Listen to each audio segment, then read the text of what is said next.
Yang paling gampang aja misalnya gambarannya. Dari round 3 ini Sintayong butuh 6 partai untuk dapat 6 poin ya. 3 draw, 1 menang, 2 kalah. Sementara Patrick Kluivert 4 partai langsung dapat 6 poin. Nah, gimana menurut Kang Toel? Ekspektasi kita sebagai orang Indonesia terlalu tinggi untuk bisa lolos cepat ke Piala Dunia di tahun 2026 sebenarnya menurut gua.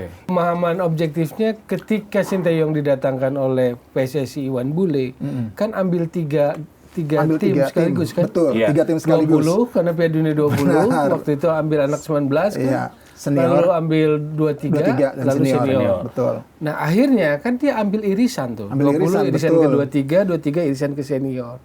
Jadi ini hanya technical gitu loh, technical. Jadi nggak boleh klaim ini fondasi.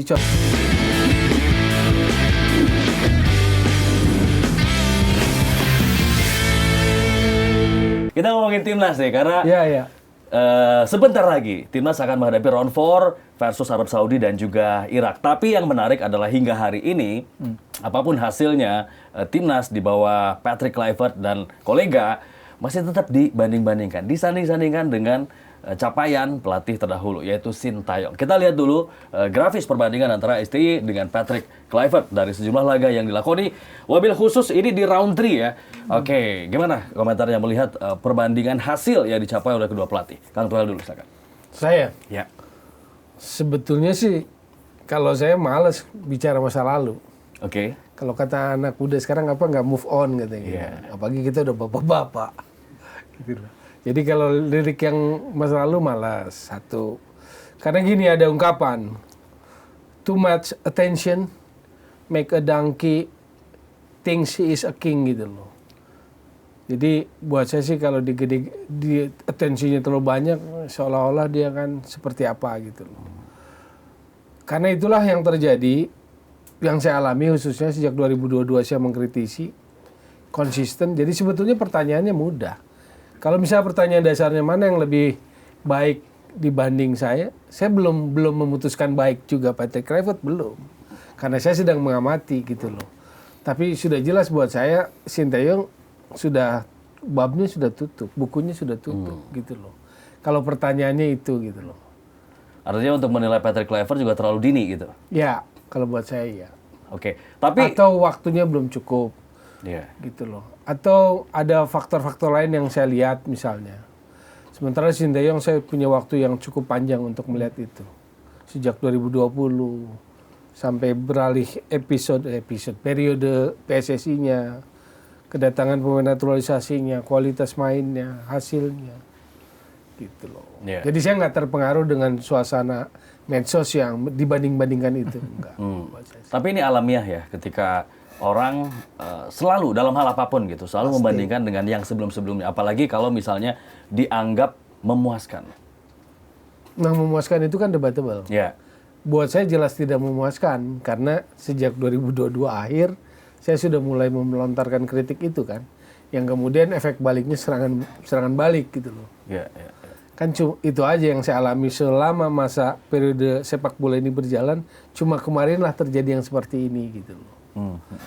Maka saya hanya tertawa aja dengan segala fitnah, sedang menikmati, sedang apa gitu loh. Saya tertawa aja. Gitu. Ya. Tapi bisa nggak kita kalau misalnya sekedar berkaca gitu ya, yang dulu misalnya kita sudah sampai sini, artinya ada benchmark yang baru gitu. Akhirnya ini menjadi indikator atau menjadi acuan. Benchmarknya apa? Ya misalnya? Itu misal lolos ke round 3, kemudian hasil-hasil pertandingan, kemenangan-kemenangan, jumlah kemenangan misalnya di round 3. Makanya itu yang akan menjadi substansi kalau misalnya mau diaduin gitu. Karena faktanya hingga hari ini masih rame orang membanding-bandingkan gitu. Ya makanya saya nggak mendebat itu, karena yang membanding-bandingkan dengan tendensi suka silahkan saja. Karena yang memuji sama yang mengkritik kan posisinya sama aja gitu loh. Harusnya kan. Itu kan deskripsi kan. Rais memuji berarti Rais mendeskripsikan dalam bentuk pujian. Saya mendeskripsikan dalam bentuk kritik gitu misalnya.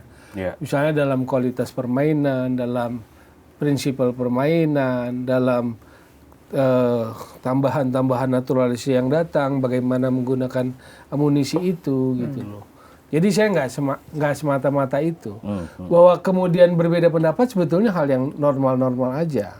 Tapi yang buruk itu adalah ketika itu menjadi serangan-serangan di media sosial. Nah itu aja sebetulnya buat saya sih. Ya. Cuma kalau kita mau analisis yang mana, evaluasi yang mana misalnya.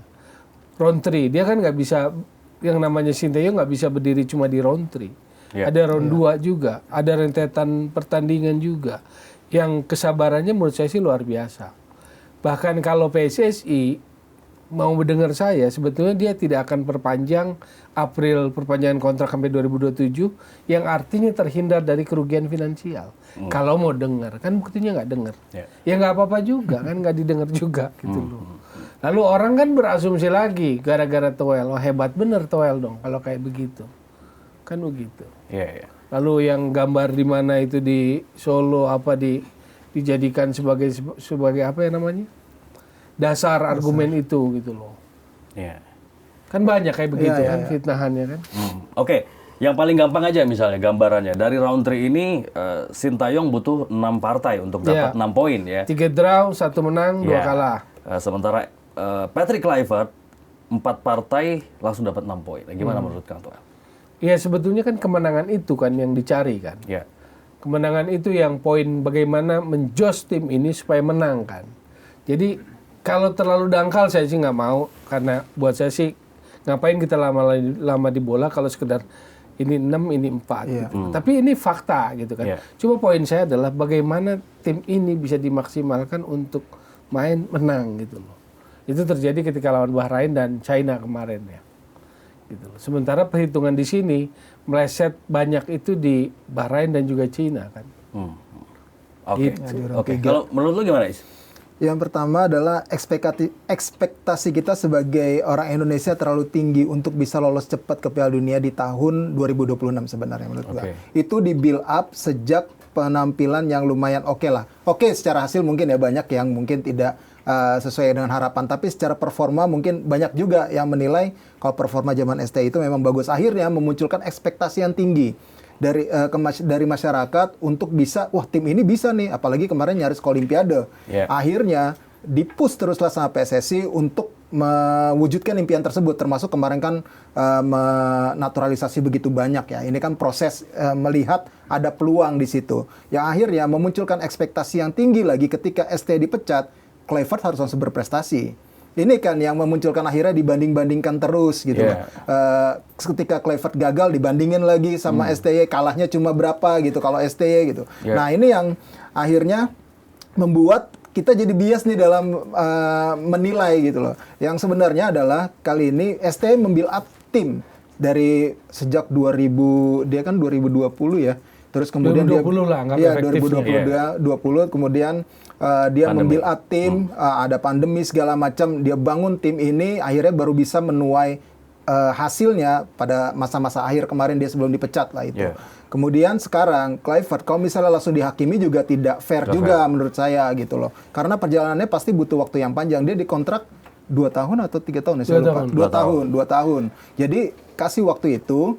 Ketika ini tidak lolos, pasti akan dihakimi. Apalagi pemain yang dia dapatkan ini, dia nggak nge-build up loh, bisa dibilang. Dia ini dapat pemain jadi. Pemain jadi yang dihasilkan ataupun di-build up sama Sinteyong, plus naturalisasi yang didatangkan sama PSSI. Begitu banyak gitu loh. Nah, jadi kan tuntutannya prestasi pasti. Yang di-build up Sinteyong siapa? Pemain-pemain ini kayak Marcelino, kayak Rizky Ridho. Kan dia di-up ke senior lebih cepat, ya kan? Nah, banyak elkan bagus segala macam. Pemahaman objektifnya ketika Sinteyong didatangkan oleh PSSI Iwan Bule, kan ambil tiga tim sekaligus kan? Betul, 3 tim sekaligus. 20 karena Piala Dunia 20, waktu itu ambil anak 19 kan? Senior. Lalu ambil 23 dan lalu senior. Betul. Nah akhirnya kan dia ambil irisan tuh. 20 irisan ke 23 irisan ke senior. Jadi ini hanya technical gitu loh. Technical. Jadi nggak boleh klaim ini fondasi. Contoh misalnya, kita bicara Rizky Ridho. Kalau bicara fondasi, ini kan anak udah muncul di era Fahri 2019. Waktu lulus Uzbekistan. Cuma tim itu kagak jadi berangkat. Ada Beckham juga di situ. Supriyadi, Beckham, bagus. Ya benar bagus Kavi ya. Enando Ari, Rizky Ridho. Cuma nggak jadi berangkat ke Uzbekistan karena COVID. Jadi ini anak udah ada gitu loh. Nah, STY sebagai pelatih yang disuruh megang 3 tim sekaligus terus ambil irisan. Maka kalau buat saya kalau saya nggak sependapat dengan campaigns, slogan potong generasi. Jadi itu kan yang digembar-gemborkan. Makanya saya sepakat bahwa tadi ada kalimat Rais yang bagus bahwa ekspektasi ketinggian. Iya. Kenapa ekspektasi Karena selama itu ini kita muncul? nggak pernah sejauh ini melangkah di kualifikasi Piala Dunia. Sistem yang berbeda, Bos. Oke. Kalau 85 juga tinggal 2 lawan. Tinggal 2 kalau lawan, mau iya jadi. betul. Iya kan? Iya. Lawan Korea, menang sama Korea, lawan Jepang. Lawan Jepang. Jadi kita ke Meksiko. Gitu loh. Sebetulnya karena beda sistem. Perkembangan sepak bola, FIFA qualification kan berubah formatnya gitu loh. Tapi di era yang sekarang terakhir sampai ronde 3 ya baru kemarin. Atau sekarang ronde 4. Ya, yang sebenarnya memang itu tadi yang gue lihat sudah dikasih kesempatan lah. Walaupun benar tadi misalnya yang nge-build up memang pelatih-pelatih usia muda pasti. Fahri Husaini, Bima Sakti segala macam. Tapi kan yang mematangkan memberikan kesempatan bermain kalau pemain ini matang ya tetap STY harus diakui. Tetap STY memberikan kematangan bermain itu di level senior. Lepas dari itu memang STY pun jadi pelatih nggak pernah jadi juara memang. Tapi kan beberapa kali juga dia dapatlah prestasi pertama kali lolos Piala Asia babak 16 besar segala macam itulah sampai ke fase semifinalis kemarin. Tapi terlepas dari itu yang tadi saya bilang lagi nggak fair juga kalau misalkan membandingkannya sekarang. Karena waktunya tuh baru sebentar ini Kluivert membuild up tim ini walaupun pemain yang didapatkan adalah pemain jadi gitu loh. Kapan bisa dibandingkan? Ya kalau misalkan setahun berjalan itu baru bisa kita melihat gitu. Kita bisa melihat dengan fair apakah memang dia capable untuk mengelola tim ini atau enggak. Itu aja sih sebenarnya. Oke. Kalau memang ini sebetulnya udah di-develop dari yang sebelumnya, dari pelatih-pelatih di kelompok umur, termasuk dilanjutkan juga oleh Sintayong, dimatangkan, kemudian berlanjut ke Patrick Kluivert. Sekarang ini memang sedang melanjutkan atau mengubah Apanya tuh? semua konsep timnas. Kalau cara pandang terhadap timnya berubah. Iya. Ricky Kambuaya cadangan mati di era sebelumnya. Dia sekarang diberi peran itu. Maksudnya masing-masing pelatih bisa melihat gitu loh. Jadi contoh di era STY Hoki Caraka masuk. Sama Ramadan Sananta, Ricky Kambuaya itu banyak cadangan. Siapa lagi? Egy itu juga banyak cadangan. Tapi di era ini cara pandang itu ada berubah. Ricky Kambuaya diberi peran ternyata bisa.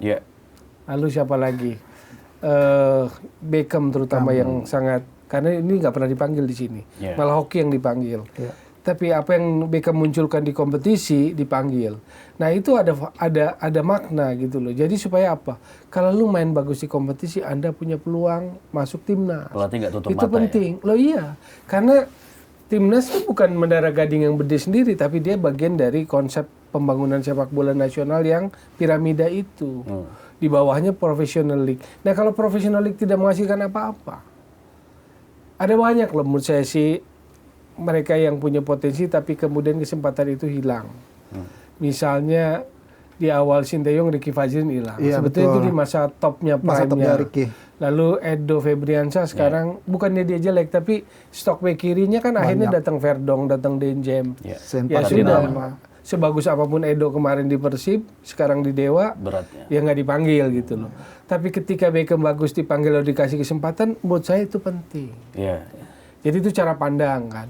Arhan, saya nggak bilang Arhan jelek. 2021 AFF, the promising young player betul. Yang pemain terbaik, muda terbaik. Pemain muda terbaik ya. Iya, kita runner up waktu itu. Bahwa dia punya bonus lemparan itu bagus. Tapi kan lihat Arhan secara kualitas bola bukan cuma itu. Nah, di cara pandang yang ini nggak bisa tuh yang seperti Sintayong lakukan, menit 70 bisa mentok, ya udah masuk Arhan dengan lemparannya gitu. Akhirnya yang mengerdilkan Arhan siapa? Padahal Arhan 2021 bisa bermain sebaik itu. Baik itu defense, attacking, main bola secara utuhnya lah maksudnya. Akhirnya belakangan kan yang dinilai hanya lemparan ke dalamnya. Lalu cara pandang terhadap pemain-pemain belakang, misalnya Wahyu Pras diambil di sini enggak, Asnawi enggak, Ferrari bukan juga.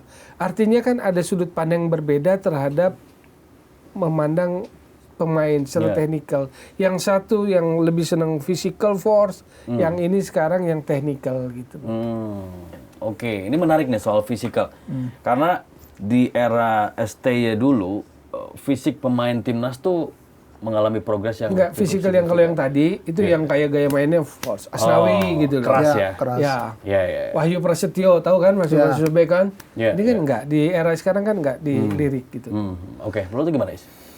Kalau melihat situasi sekarang memang ada perbedaan ya dibandingkan dari filosofi pertama. Kita kan tahu kalau zaman ST itu pasti mengandalkan defense counter banyak kan, counter attack cepat gitu, mengandalkan para pemain sayap. Yang sekarang lagi dicoba, apalagi di laga uji coba kemarin yang gue lihat, kita mencoba menjadi tim yang mencoba untuk mendominasi permainan dengan ball possession, kemudian menampilkan permainan menyerang. Sayangnya masalahnya sama, tetap kita adalah tim yang tumpul di depan gawang lawan. Itu yang menjadi PR kita bertahun-tahun. Yang sebenarnya diharapkan dengan Patrick Kluivert dengan segala macam pengalaman dia sebagai pemain, apalagi striker, ya diharapkan bisa membuat tim ini tampil lebih tajam. Dilarangnya lagi, kita ketiban lagi cederanya oleh Romani, kemudian tapi kan masih ada juga pemain-pemain lain gitu yang bisa diasah ya. Sekarang juga sudah datangkan ada Moro Zylstra gitu loh. Yang pasti menjadi masalah kita adalah kalau dari ball possession, gue yakin tim ini bisa. Untuk bermain dominan masih bisa. Untuk ketika melawan tim-tim Timur Tengah. Kalau lawan Jepang, jangan ditanya dah. Itu udah berbeda kalau lawan Jepang. Artinya Mungkin kita harus bisa fleksibel ya, kita harus fleksibel. Tapi kalau lawan tim-tim Timur Tengah, kita masih kemungkinan bisa untuk mencoba bermain dominan. Asal bermain disiplin ya. Hanya masalahnya adalah tinggal di sepertiga akhir pertahanan lawan. Ini yang terus jadi masalah kita. Itu aja sih sebenarnya. Susah banget untuk menciptakan peluang ya. Kalau peluang bisa terjadi, Creative tapi chances terjadi. Iya, terjadi, tapi finishing touch-nya nah yang itu belum ada. masalah. Oke, berarti ini masalahnya finishing ya. Iya. Jadi creative chances terjadi, finishing tidak. Betul. Gitu loh. Gimana cara menyelesaikan masalah finishing? Kalau lokal kan nggak ada. Nggak ada. Iya. Akar masalahnya apa? Misalnya klub asing semua. Iya. Lalu kita ambil naturalisasi. Dengan naturalisasi yang tersedia, yang saya sih nggak pernah ngomong mau grade A mau apa enggak.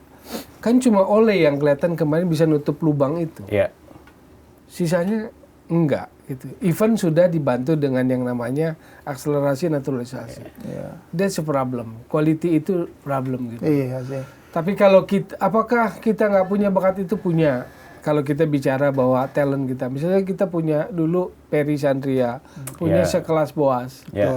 Ya, buat saya sih mereka kualitas finishingnya itu. Widodo juga bagus gitu loh. Bukan nggak ada, tapi memang nggak mudah ciptakan kelas-kelas pemain seperti itu. Benar. Karena bukan hanya di sini ya, di Eropa pun juga udah mulai jarang nih pemain nomor 9 ya, gol getter. Haaland lah topnya sekarang Iya, kan. ada, cuman kan nggak terlalu banyak. Semua, selalu ada kan. Iya, betul. Ya memang sulit ya ditambah dengan kompetisi kita yang selalu mengagungkan pemain asing di lini depan, itu pasti sulit untuk striker-striker kita. Siapa striker lokal yang sekarang masih main? Nggak ada ya. Dimas Derajat cadangan. Dimas Derajat udah itu pun dia udah di Malut United cadangan. Yang sebelum-sebelum ini ya, Hoki Caraka sekarang agak dikasih kesempatan di Persita. Hoki Caraka aja, tapi kan kualitasnya kita tahu. Hoki Caraka seperti apa gitu loh. Akhirnya kemarin ngegolin, tapi terus Ramadan Sananto udah memilih di luar negeri, ini udah langkah yang tepat lah menurut saya, karena dia jam mainnya jam mainnya dapat gitu kan. Levelnya meningkat. Akhirnya kan ketika lawan Taiwan walaupun nemu ya golnya, tapi dia bisa golin gitu loh. Jadi harapannya sekarang udah tinggal Ramadan Sananta. Malik Rizaldi kan bukan striker murni juga, sayap gitu loh. Untuk striker-striker lokal memang agak tertutup sekarang nih kita ngelihatnya gitu loh. Ya. Oke, jadi masalah finishing ya, mudah-mudahan segera ketemu nih solusinya. Apalagi kabar terbaru nanti Ole juga pengen banget dia main gitu. Mudah-mudahan ini Ole kondisinya udah prima banget. Tapi kita bahas nanti lebih banyak ya soal Ole. Tapi yang menarik kemarin itu ada survei kepuasan masyarakat terhadap kinerja Patrick Kluivert. Atau temennya Bung Toel itu. Ini gue sebenarnya agak tergelitik juga dengan ini. Kenapa sih di sepak bola harus ada survei? Ini udah kayak survei politik gitu. Udah kayak mau pilpres atau mau pilkada gitu ya. Padahal kalau sepak bola itu kan jelas indikatornya, prestasi, that's it gitu loh. Kenapa harus ada survei? Menurut Bang Toel gimana? Pergeseran era, digital media sosial, ini mempengaruhi menurut saya sih. Makanya saya bilang, seumur saya berkecimpung di sepak bola, baik sebagai wartawan maupun pernah di dalam federasi, baru kali ini terjadi seperti apa yang saya alami. Dulu nggak pernah ada. Nah, kita juga harus paham bahwa apa yang terjadi 2022 di Sinteyong dan backup tim di belakangnya, agensinya, EDG Company dan sebagainya gitu loh. Maka situasi komunikasinya berbeda tuh. Gitu. Kan menjadi tidak sehat sebuah kritik di efek balik seperti itu. Dari zaman dulu pun terjadi itu. Tapi kan nggak ada itu misalnya pelatih-pelatih sebelumnya reaksinya sebegitu yang terjadi seperti kemarin. Nah menurut saya era itu terjadi, perubahan era itu. Maka terjadilah yang namanya pencitraan atau apa. Bahwa tadi soal gaya main menurut saya sih memang harus berubah. Kalau pelatih yang sekarang nggak ada perubahan dari style of play-nya timnas, ya buat apa ganti. Betul. Jadi itu sih fair-fair aja, normal aja gitu loh. Nah yang saya lihat misalnya koridor dia ngomong bola apa bukan ngomong bola, dia pure bola atau tidak pure bola. Salah satu indikator misalnya waktu ada regulasi 11 main asing, mereka nggak setuju loh. Jadi mereka tidak berpura-pura atau tidak menjadi politician, mereka tetap jadi tactician. Jadi orang yang murni bola dia bilang nggak setuju. Padahal kan kalau orang Indra Safri sekalipun nggak ngomong loh. Soal 11 asing nggak ngomong loh. Tapi asing dia ngomong aja gitu loh. Nah buat saya itu satu kredit, oke dia bicara bola gitu loh. Saya nggak mati, maksudnya sebagai pengamat saya nggak mati. Bahwa sekarang terjadi itu ya karena terjadi pembelahan. Akhirnya muncullah yang kayak begitu kan. Gitu loh, untuk memetakan yang sebenarnya apa gitu loh.